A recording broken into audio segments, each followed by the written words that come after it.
Listen closely, because this story isn't about just any frontier drama. It's about defiance in the face of calamity.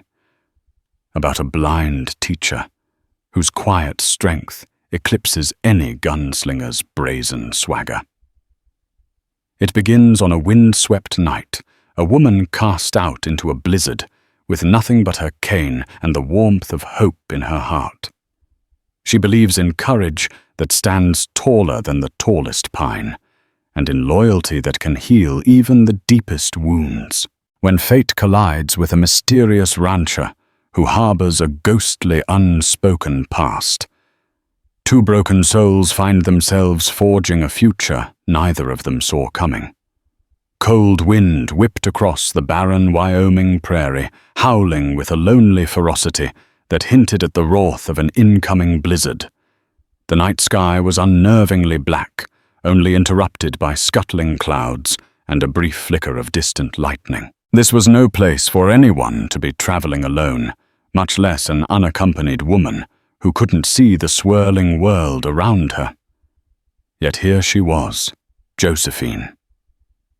Josie Walker, shivering on the roadside, clutching a cane in one hand and a tattered traveling bag in the other. Josie's heart pounded and her breath caught in her throat as she tried to ignore the numbing cold sinking into her bones. She listened to the swirl of the wind, the clump of departing hooves that had carried the stagecoach away. The driver had left her there, out of both fear and convenience. "I can't be responsible for a blind passenger in this weather," he'd shouted over the gale, forcing her to stumble out onto the frosty roadside. He'd added bitterly that she was nothing but trouble, always slowing us down. Another passenger, a man with a shrouded face, had shoved her with no sympathy. Then the stage had rattled away, leaving her behind, as if she were a battered piece of discarded cargo. A month ago, Josie had accepted a teaching position in the small but bustling town of Elk Fork. Proudly, she'd packed her few belongings and boarded the stage in Cheyenne, hoping to find a new life in the wide-open ranges of the West. She intended to become the town's first teacher for visually impaired children. But then the rumors started. She was told there were no such children in that area, that the advertisement had been a ruse. Something wasn't right. The tension with the other travelers had escalated daily as the stage made slow progress over the precarious mountain passes. Finally, a confrontation on the final leg of the journey had led to her abrupt eviction into the heart of a snowstorm. Blind but not helpless, Josie stood tall. She was used to adversity, having navigated life's perils since she lost her sight to a childhood fever. Her parents had died soon after leaving her alone. She learned to rely on her hearing, her sense of smell, her uncanny intuition. Now, in the middle of this desolate land, she steadied her trembling body, refusing to succumb to panic. She heard only the wind. No human voices, no wagons, no footsteps. If there was a road or a trail, she could barely sense it. Hail pricked her face, and she raised the hood of her thin cloak. Carefully, she took a step forward, unsure of her exact direction, but guided by the faint crunch of earth beneath her boots. She pressed forward, teeth chattering, praying for a miracle.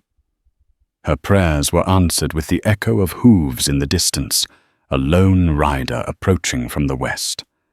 The rider galloped closer, the horse's labored snorts barely audible over the roar of the wind.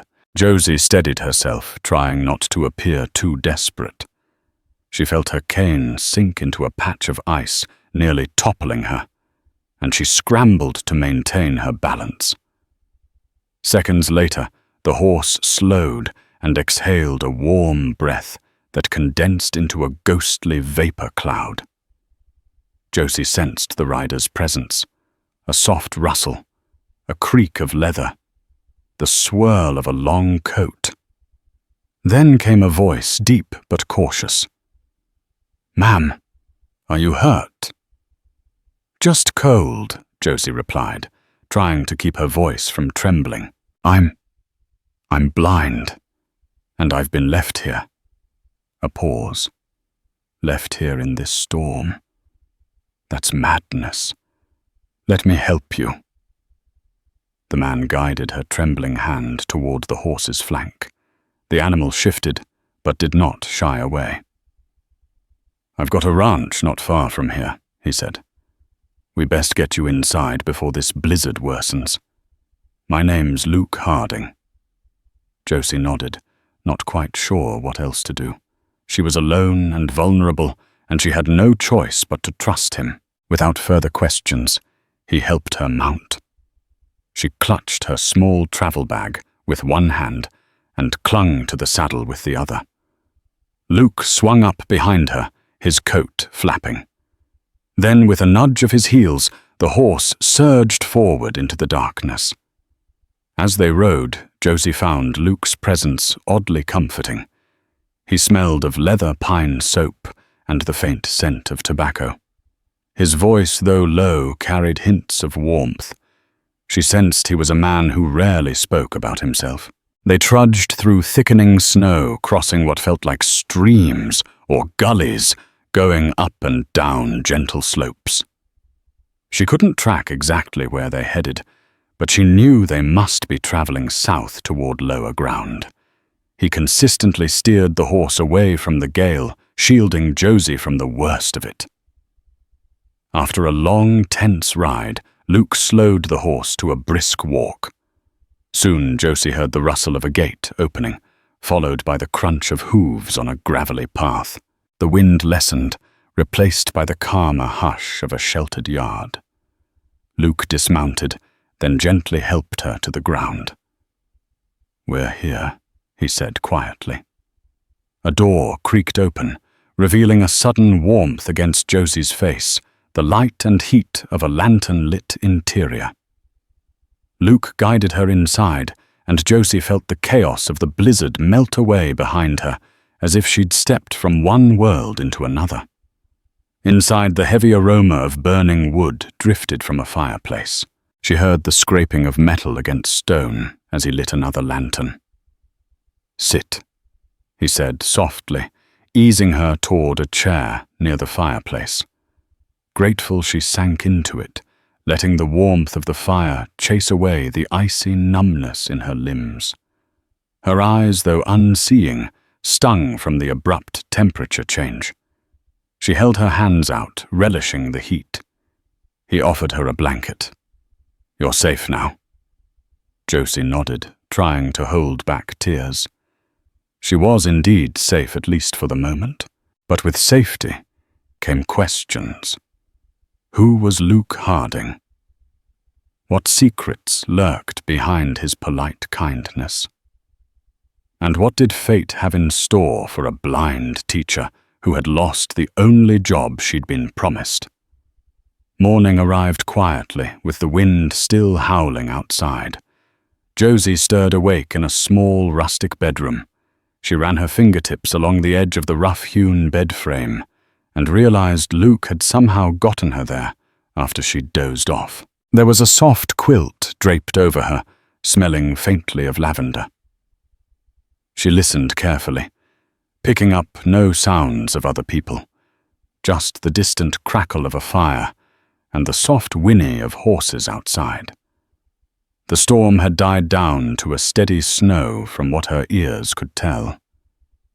After finding her cane propped beside the bed, she rose and groped her way to the door. The room's simplicity became apparent through her sense of touch: a single dresser, a small table, a pitcher of water. Opening the door, she stepped into the main living area, guided by the popping of wood in the hearth. Luke sat at a plain wooden table, sipping coffee. His presence was so silent, she almost didn't notice him until he spoke. "How are you feeling?" he asked. "Warmer," Josie replied softly, though she pressed a hand to her temple. She had a mild headache from stress and fatigue. He rose and guided her to the table, placing a steaming mug of coffee in front of her. She inhaled the rich aroma with relief. "I appreciate everything you've done. I still can't believe you found me out there." Luke shrugged. "I was returning from a trip to Cheyenne. The storm came in faster than expected, so I took the long route home. Lucky for both of us, I guess." She sipped her coffee, letting the warmth seep into her. "I'm Josephine Walker," she said. "I go by Josie." He nodded. "I remember you said you were thrown out." She exhaled a mixture of frustration and embarrassment. "I was on my way to Elk Fork to teach. I received a letter saying they needed a teacher for visually impaired children. It was everything I've wanted. When I got to Cheyenne, I overheard the stagecoach driver complaining about having a burden aboard. He refused to let me continue all the way, unless I paid more. Then passengers started whispering that the job was probably a hoax, someone's cruel joke. Eventually things got heated. I was forced out." The tension in her voice made her shoulders tremble. She sipped the coffee to calm herself. "Now I have nowhere to go. The only thing I'm certain of is that I want to teach children whether they can see or not. It's my calling." Luke was silent. Josie couldn't decipher whether he believed her or pitied her. He cleared his throat. "Well, you're welcome to stay here for as long as you need. I don't get many visitors, but there's a second bedroom. It's small, but it's yours if you want it." The corner of her lips twitched into a grateful half-smile. "Thank you," she said softly. "I promise I won't be a burden. I can cook clean. I've learned to do a lot despite—" He waved it off. "Don't worry about that. We'll figure something out." Something in his tone suggested a hesitant kindness, as if he wasn't accustomed to letting people in. She guessed that, like many in the West, Luke valued solitude. But he was also a man who couldn't ignore someone in need. She silently vowed she'd repay his generosity in whatever way she could. Over the next week, the storm subsided, leaving a pristine blanket of snow across the ranch. Luke had referred to his land simply as the ranch, but Josie soon learned it had a name: Whispering Pines. She figured the name stemmed from a small grove of pines near the creek that fed into a modest lake. When the wind blew just right, the needles whispered an eerie tune. Each morning she rose early. While Luke tended to the stables and fed the livestock, she tested her independence, moving through the house step by careful step. Her cane tapped over the planked floors, the corners of furniture gradually imprinting themselves into her mental map. By the fourth day, she had the layout memorized. She could move from her bedroom to the kitchen to the living area and back without knocking anything over. She offered to cook. Luke took some convincing. Perhaps he worried she might scald herself or not manage well, but she insisted, determined to prove her capability. On her first attempt, she prepared a simple stew of potatoes, carrots, and chunks of salted beef. The results surprised them both. It was hearty and filling, laced with herbs she found in the kitchen cupboard. Luke praised her quietly. It was the first time she heard a genuine warmth in his voice, like a momentary break in the clouds. He taught her about the ranch, describing how he raised a small herd of cattle and a few horses for sale. Whispering Pines wasn't big compared to some local spreads, but it was enough for him, he said. He never mentioned family, nor did he speak of why he'd chosen such an isolated life. Josie had never been one to pry, but curiosity gnawed at her. She sensed unspoken pain in him like scar tissue over an old wound. She also discovered little hints of his history.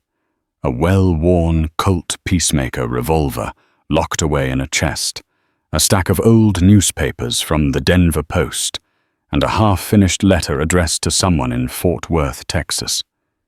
He never brought any of this up.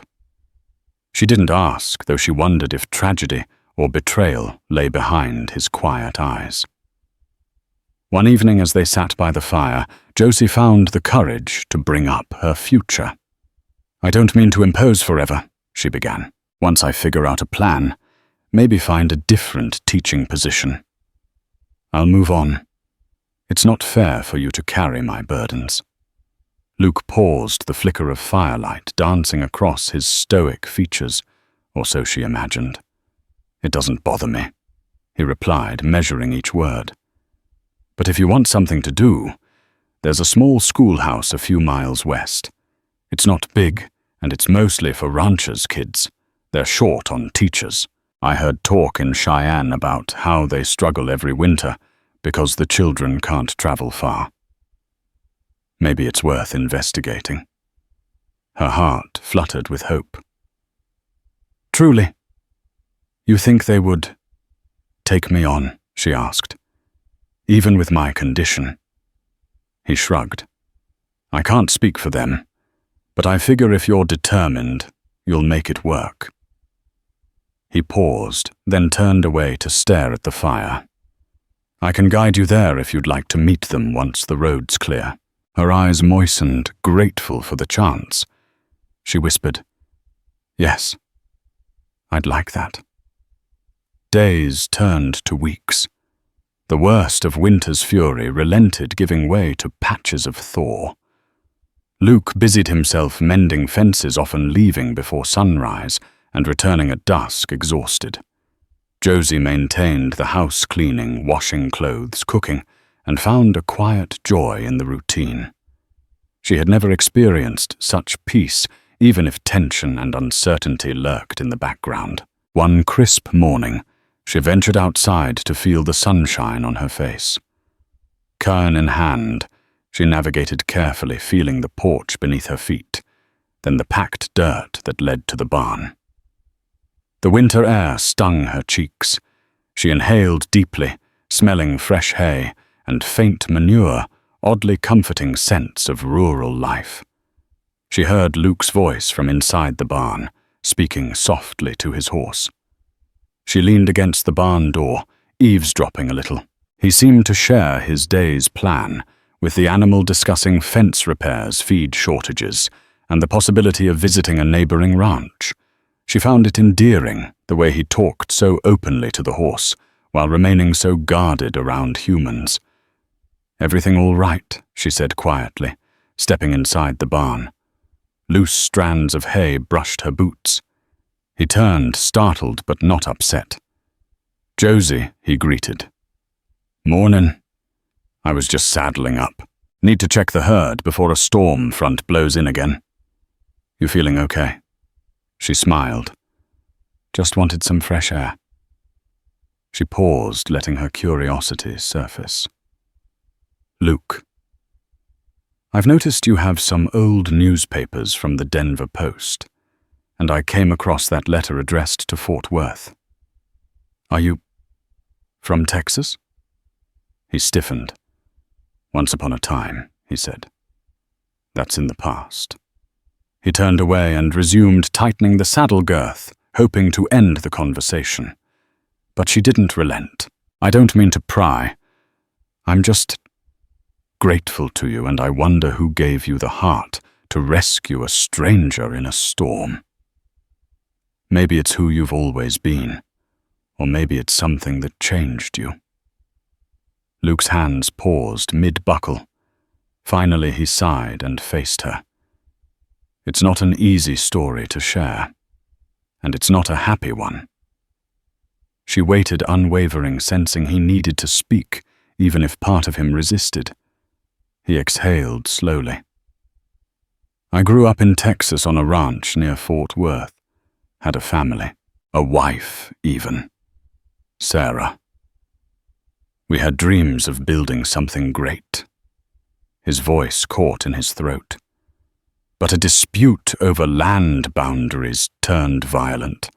A neighboring ranch claimed we were stealing their water rights. Tempers flared. Shots were fired. My wife was caught in the crossfire. Josie felt her heart twist in sympathy. "I'm so sorry," she whispered. He stared at the barn floor, as if confronting ghosts. After that, I left Texas. Couldn't bear the memories. Came north, kept riding until I found this place. It was quiet, empty, and nobody asked questions. I've been here ever since. She reached out, lightly touching his arm. That must have been devastating. And lonely.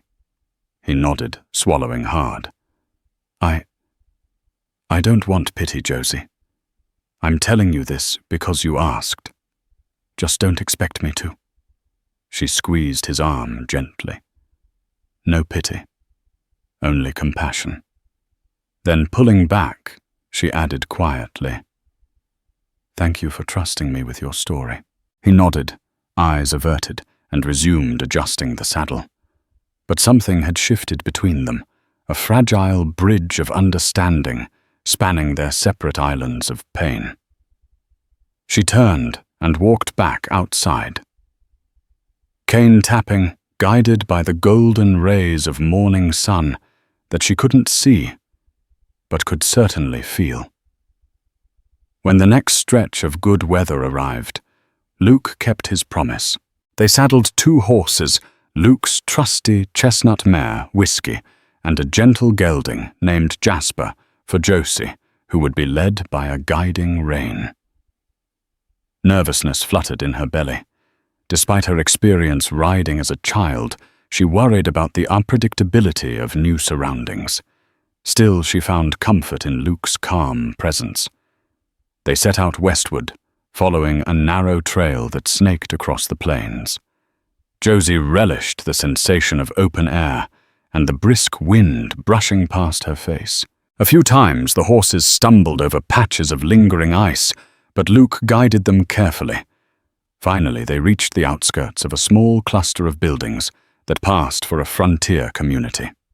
The schoolhouse stood near the center, a one-room structure with peeling paint and a modest belfry. When they dismounted, a few curious faces peered out from the windows, children excited at the sight of newcomers. Their youthful chatter and laughter brought a smile to Josie's lips. Luke helped her up the short steps. The door squeaked open. Warm air tinged with the scent of chalk dust, and old paper enveloped them. Seated at a desk was an older woman, presumably the teacher, her hair pinned in a tight bun. Her name, Josie soon learned, was Harriet McClure. Luke introduced Josie, explaining her teaching background and the unfortunate circumstances that had befallen her. Mrs. McClure's gaze flickered with mild surprise when she realized Josie was blind, but she quickly masked it with a polite smile. "Yes, I'm the only teacher here, and the children come from ranches within a 10-mile radius. Some walk, some ride. We have about 15 students, give or take." Mrs. McClure's voice carried a faint southern drawl. I'd be lying if I said we weren't short-handed, especially in winter. Josie nodded, trying not to let her nerves show. "I specialize in teaching the basics, reading, writing, arithmetic. I was trained to work with visually impaired children, but I'm capable of teaching any child." Mrs. McClure leaned forward. "Any experience in multigrade classrooms?" Josie explained how she had volunteered in various community schools back east, assisting teachers who had multiple grade levels in a single room. She emphasized that her blindness had never hindered her ability to instruct discipline or inspire. Harriet's eyes narrowed slightly. It might take some getting used to for the children. Some of them can be unruly, especially the older boys. Josie smiled, recalling times she'd sternly put teenage boys in their place with just her voice and a firm set of boundaries. "I've managed before." Luke, who had been quietly standing at the back, spoke up. "She's resourceful, dedicated. If there's a chance for her to help, it'll be worth it." Mrs. McClure pursed her lips, weighing the decision. "We do need help. Why don't we give it a trial? You can assist me for a month. If it goes well, we'll figure out a permanent arrangement." Josie's heart soared. A chance. That was all she needed. "Thank you. I promise I won't let you down." They agreed she would begin in 2 days, enough time to settle her affairs. Luke offered to escort Josie to and from the ranch until she was comfortable navigating independently, or until she might find boarding in town, if that was an option. Mrs. McClure seemed pleased, even relieved to have some help. When they stepped outside, the sun was high and bright, though a chill wind persisted. Children ran past them, giggling and throwing snowballs. Josie listened to their laughter, a rush of hope rising within her.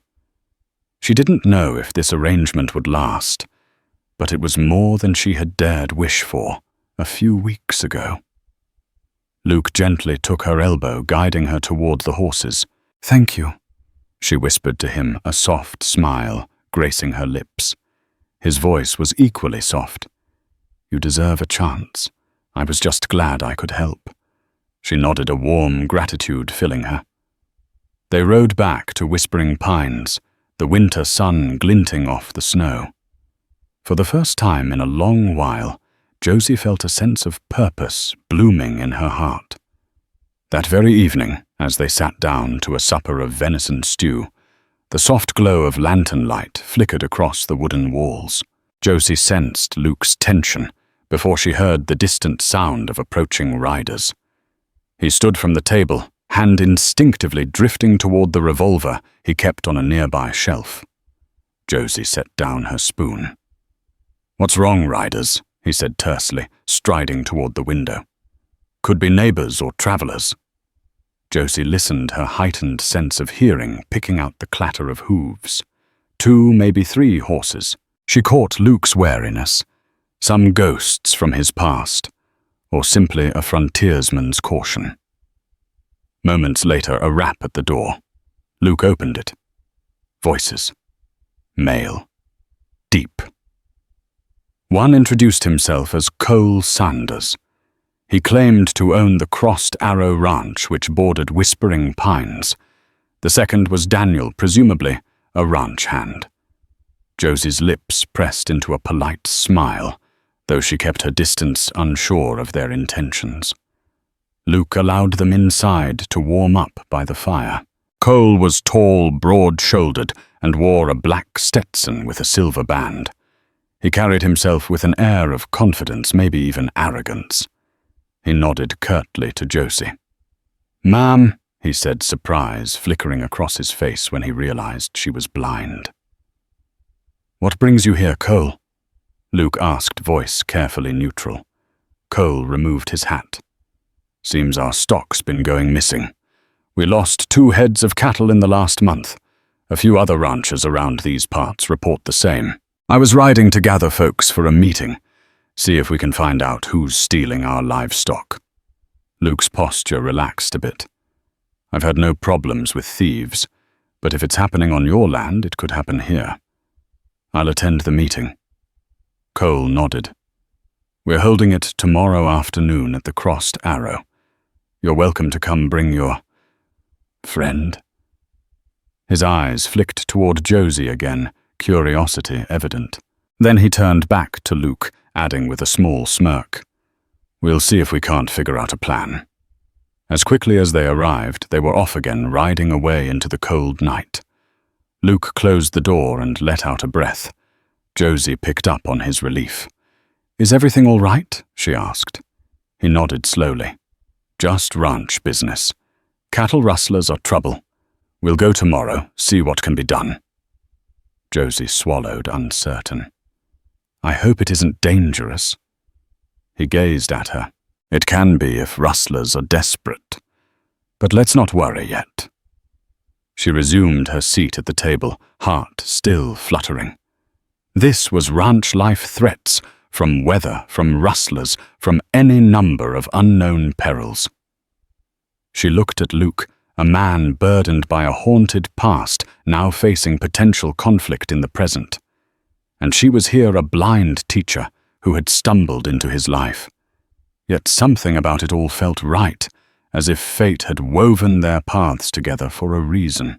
That night, she drifted into a restless sleep, dreaming of swirling snow, stolen cattle, and a ghostly figure in a black Stetson chasing her across endless plains.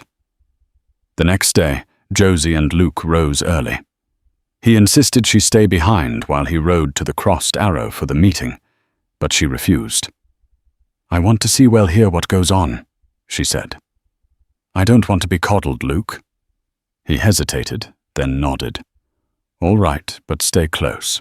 They rode for nearly an hour, the land flattening into broad meadows.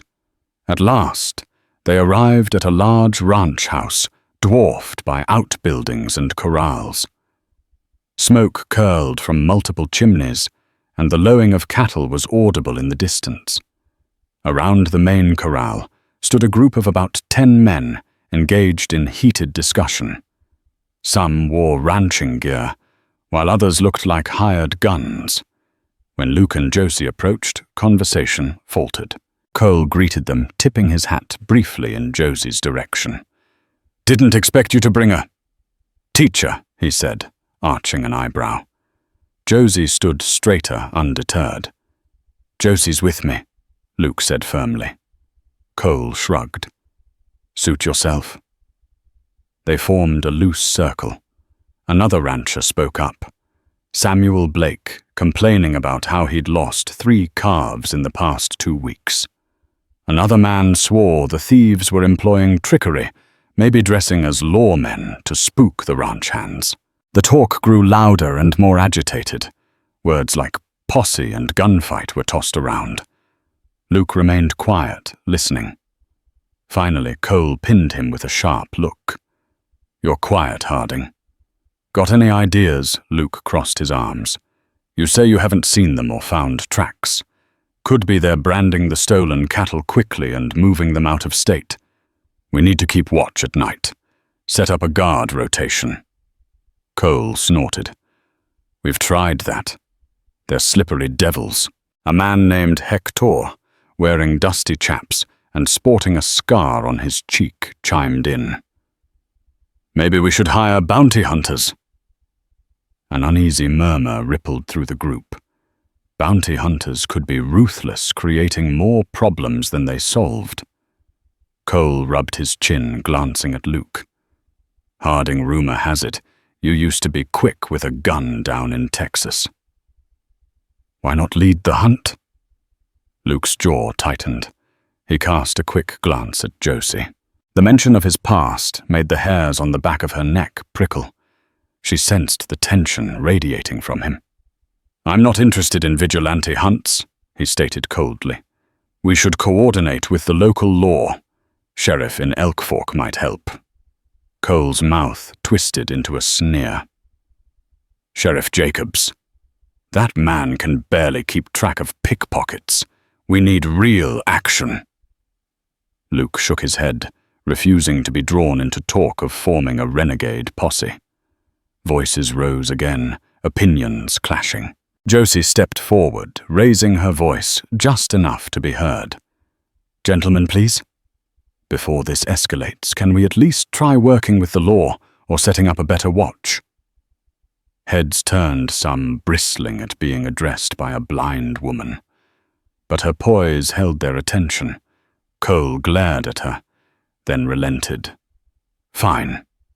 We'll give it a week. Set up watchers at night. If that fails, we do it my way." Luke exhaled, tension coiling in his shoulders.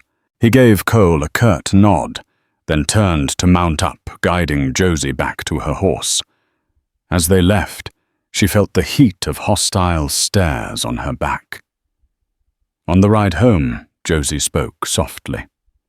"Are you worried?" Luke let out a long breath. "Yeah."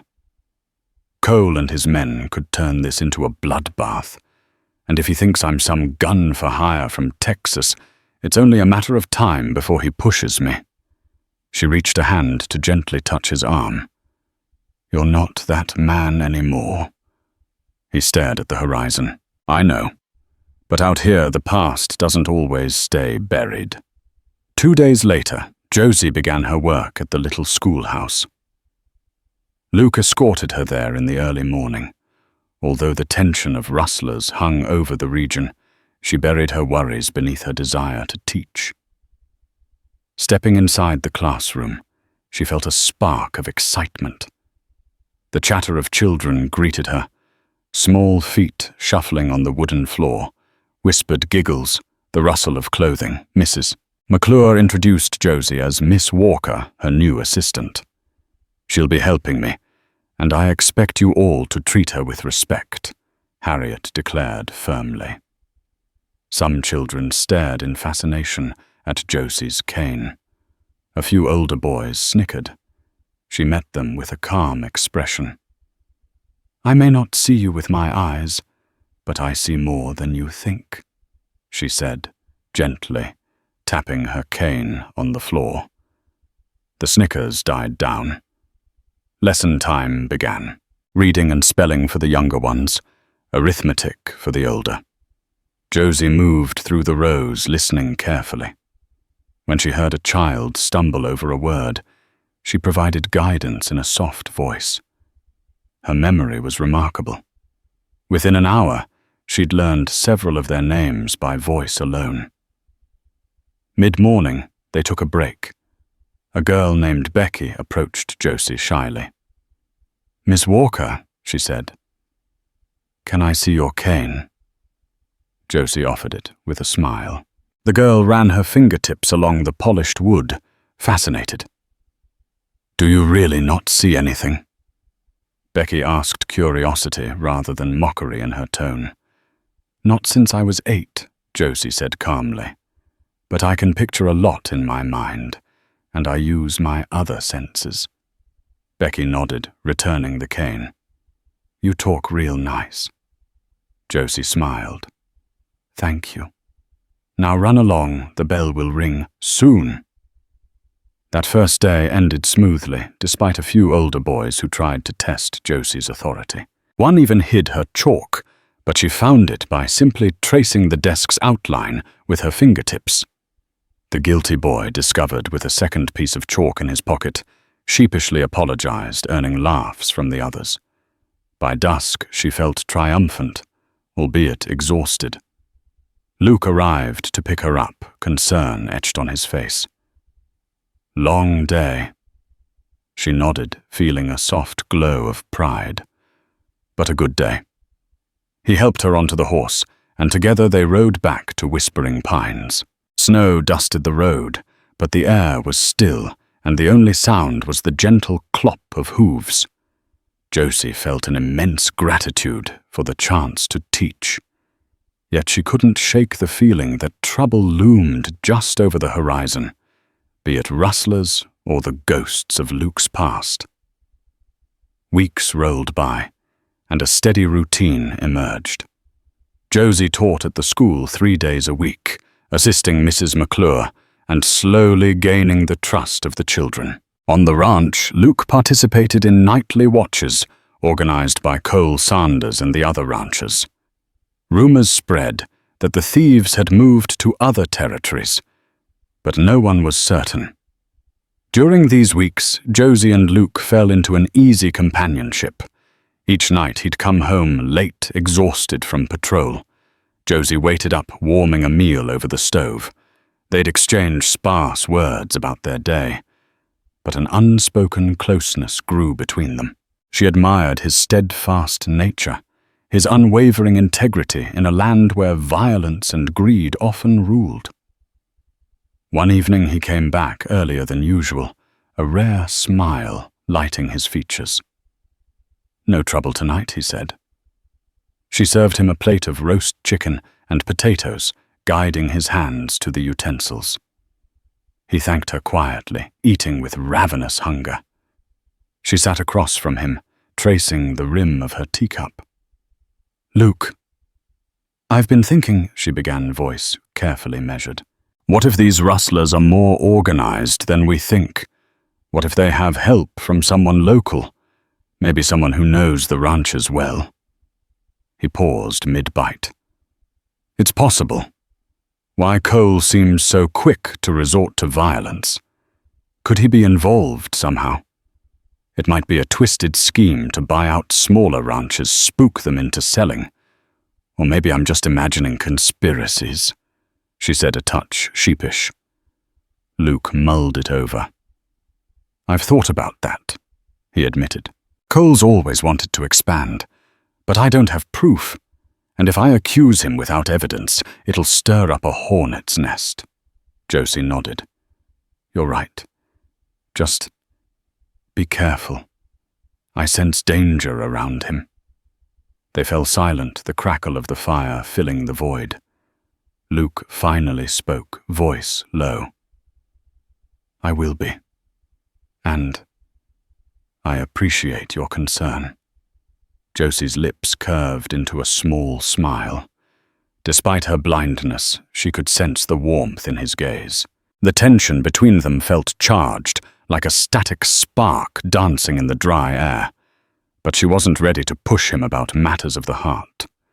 Not when she was still a stranger in these parts, still uncertain of her own path. That night, after she retired to her room, she lay awake for hours. Images flickered in her mind's eye.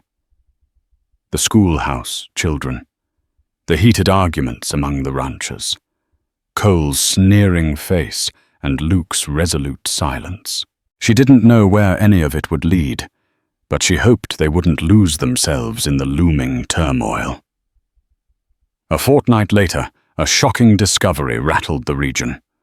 One of Cole Sanders's hired guns was found dead in a ravine, apparently shot in the back. The rumor mill churned at full speed, blaming everything from rival ranchers to random highwaymen. Cole assembled his men, pointing fingers at possible suspects. Whispering Pines found itself under scrutiny. Why? Because Luke Harding's name had once again surfaced in hushed conversations about a lethal gunslinger from Texas. Some folks whispered that Luke might have confronted the man over rustling or threatened him to keep quiet. Josie found Luke pacing by the fireplace, tension drawn across his shoulders like a bowstring. This is bad, he muttered. Cole's pushing the idea that I pulled the trigger. Her face paled. That's absurd. You were here all night, he scoffed. Doesn't matter.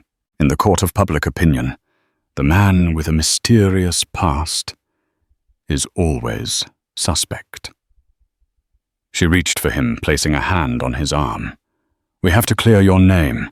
There must be evidence, ballistics, footprints, something. The sheriff can examine the body, can't he? Luke ran a hand through his hair. Sheriff Jacobs is out of his depth. Cole practically runs Elk Fork. If he says I did it, folks might just believe him. Josie's mind raced. What about the bullet that killed the man? If it didn't match your revolver, that's proof. He shook his head. This ain't the big city, Josie. We don't have fancy forensics. Cole can bribe half the people out here to say whatever he wants. She swallowed, trying to remain calm. Then we need to find the real rustlers, if we prove they exist and that Cole's man was part of it.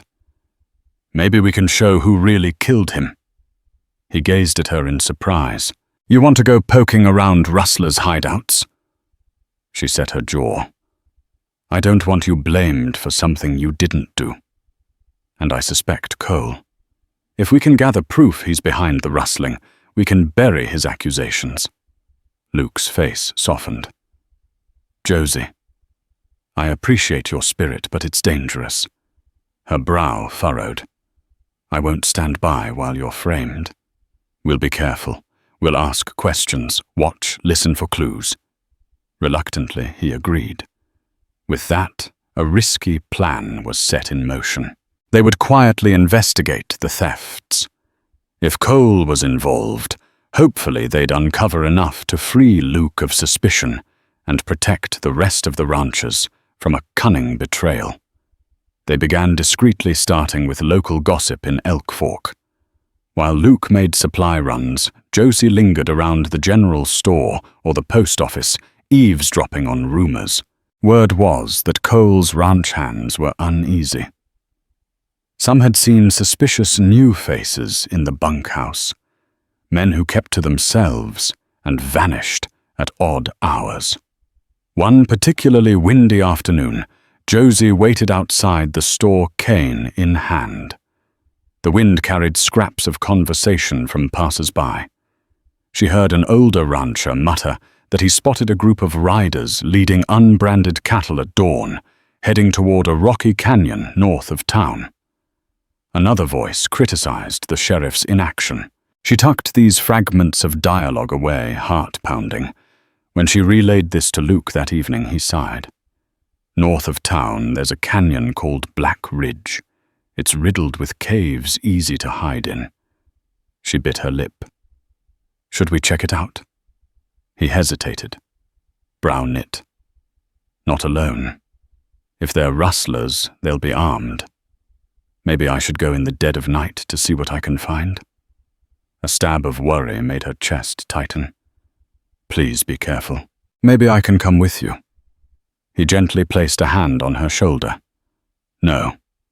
I can move faster alone.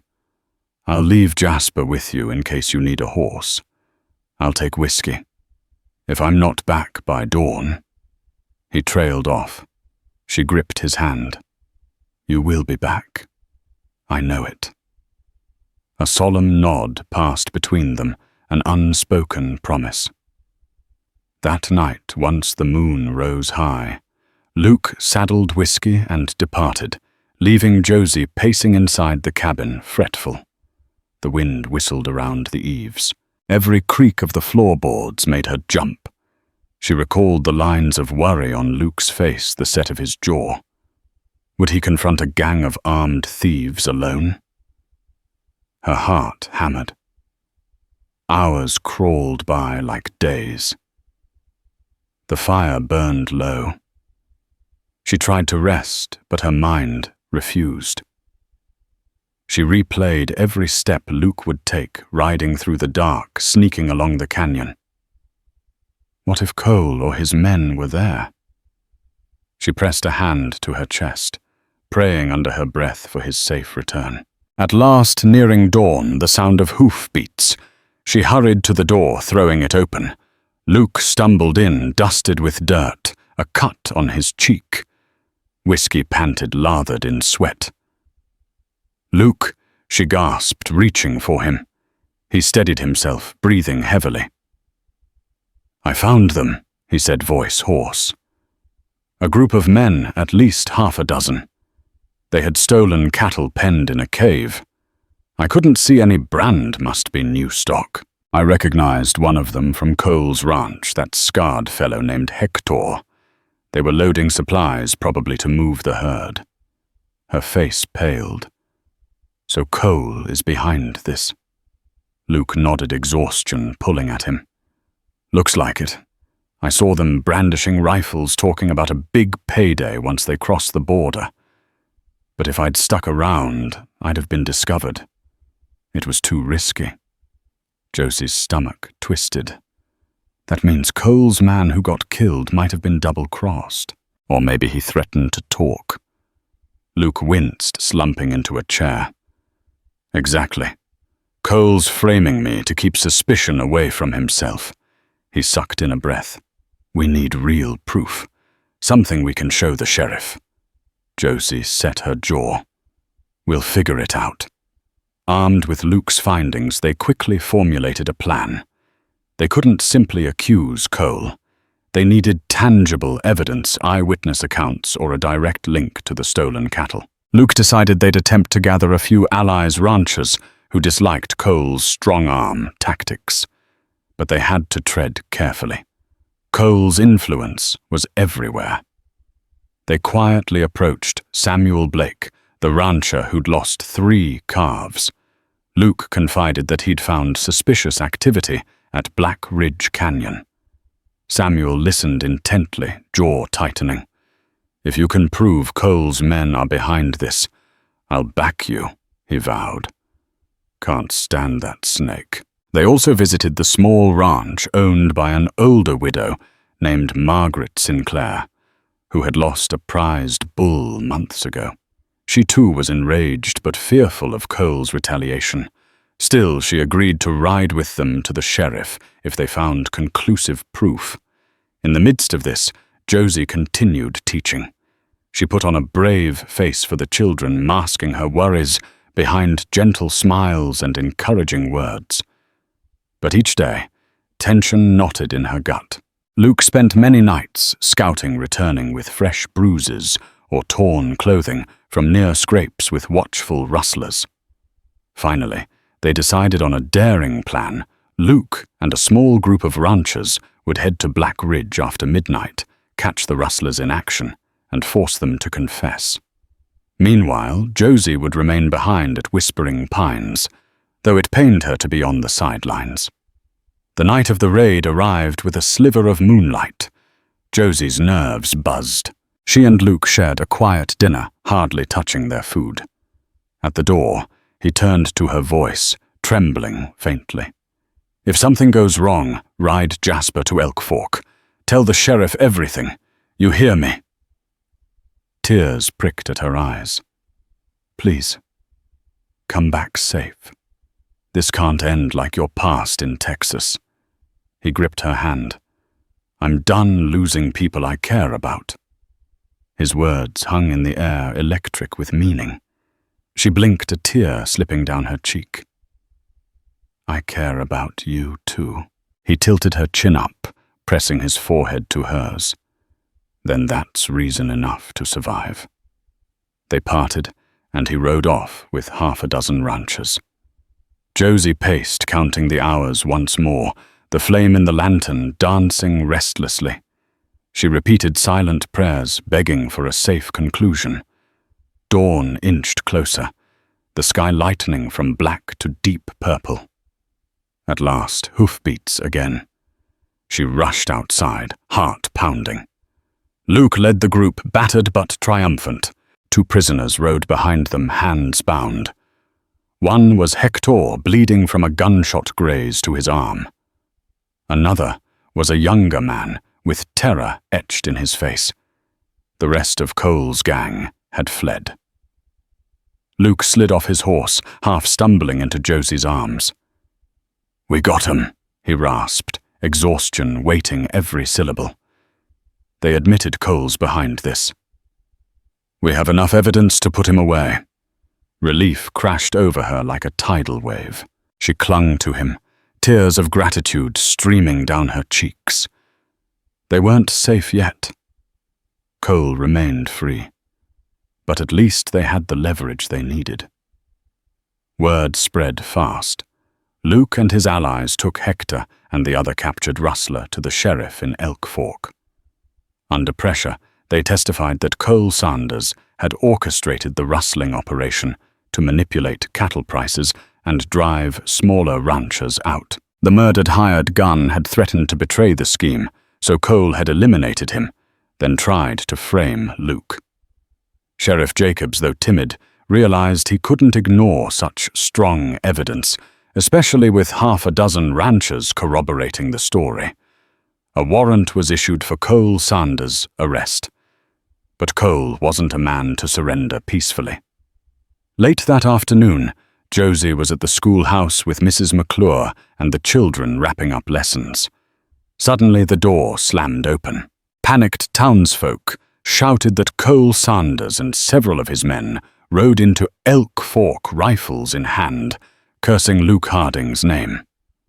They were on their way to the sheriff's office, presumably to break out their captured cohorts or fight it out. Fear gripped Josie. Luke would be there with the sheriff.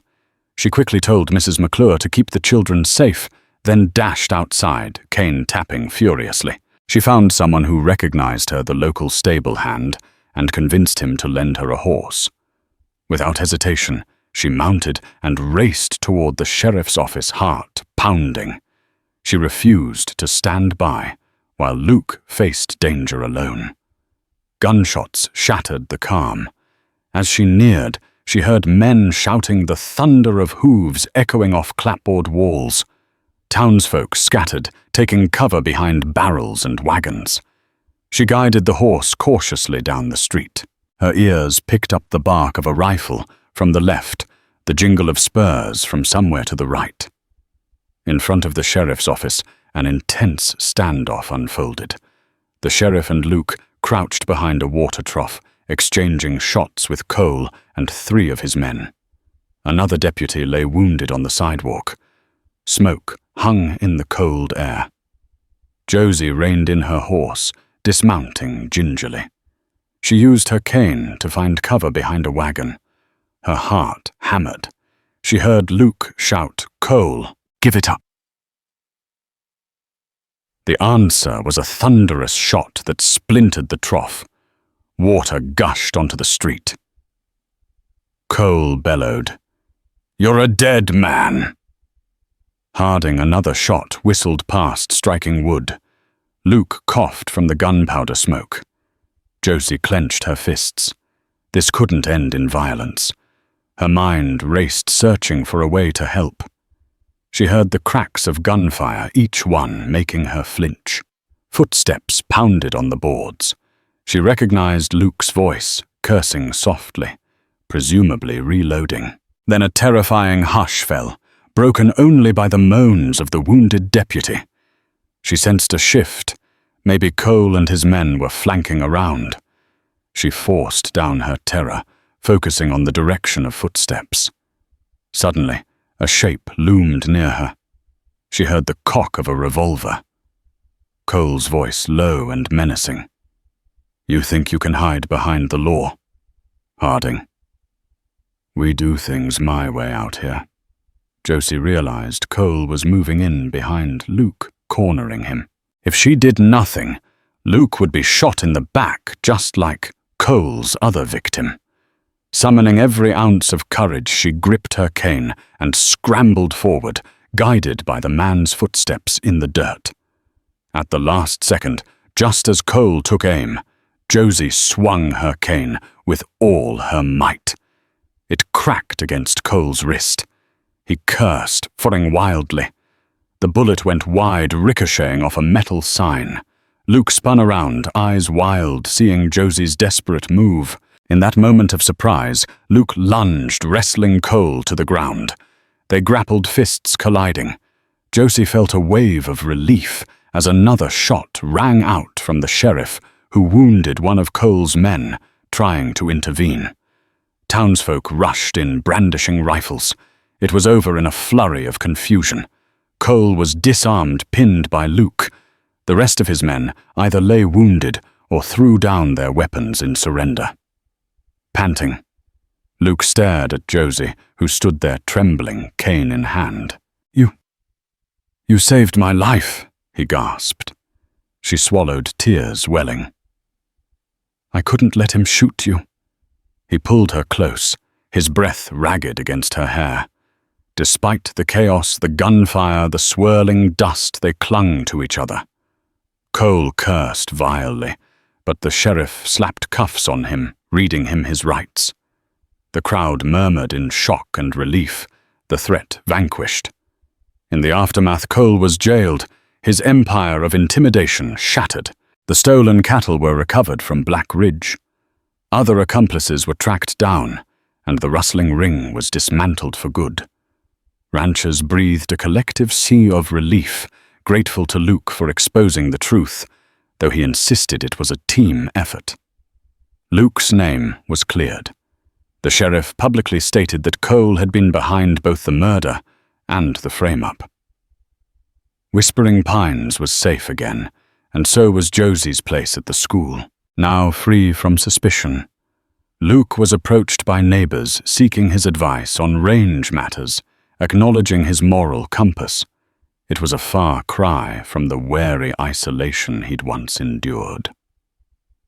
One crisp morning, Josie was guiding her cane along the porch at Whispering Pines, listening to the birds. A smile adorned her face, recalling how the children at the school had begun asking her for extra lessons, even reading lessons for Becky, who wanted to teach her younger siblings. Peace settled on the ranch, and winter's icy grip was loosening into an early spring thaw. Luke stepped up behind her. She turned, sensing his presence. "We did it," she said softly. He nodded. "Yes, we did." He hesitated, then reached out, gently taking her hand. "Josie, there's something I want to say." She tilted her head, heart fluttering. "I'm listening." He took a breath, eyes reflecting the morning light. "For a long time, I believed I had no future, just regrets. When I lost Sarah, I lost myself. I never thought I'd let anyone close again." His voice quivered. "But you showed up in that storm blind, but never broken. You reminded me that it's possible to keep living, keep loving." A tear escaped Josie's sightless eyes. "Luke." He gathered her other hand in his. "I can't give you fancy things or a promise that life will be easy. But I can promise to stand by you, protect you, and love you the best I know how. If you'll have me." Overwhelmed, she stepped closer, letting the warmth of his body envelop her. "I want nothing more," she whispered, voice trembling with joy. "You gave me a place to belong. You gave me hope." Their foreheads touched, and in the hush of that Wyoming dawn, they sealed their promises with an unspoken vow. The West remained wild, uncertain, and at times perilous. But together they forged a future guided by faith heart and the quiet strength they had nurtured in one another. Thank you for sharing in the powerful journey of Josie and Luke. From the bitter cold of betrayal to the burning heat of gunfire in a dusty frontier town, they triumphed because of courage, love, and unshakable perseverance. If their story touched your heart, if you found yourself cheering for them in the darkness of that snowstorm or during that fierce final showdown, we'd love for you to keep the spirit of their fight for hope alive. Here on this channel, your support means the world. Don't forget to like this video and share it with fellow lovers of Wild West tales. And of course, subscribe so you never miss another story of grit, romance, and adventure. Saddle up, and we'll see you on the next trail. Safe travels, partners, and keep that frontier spirit burning bright.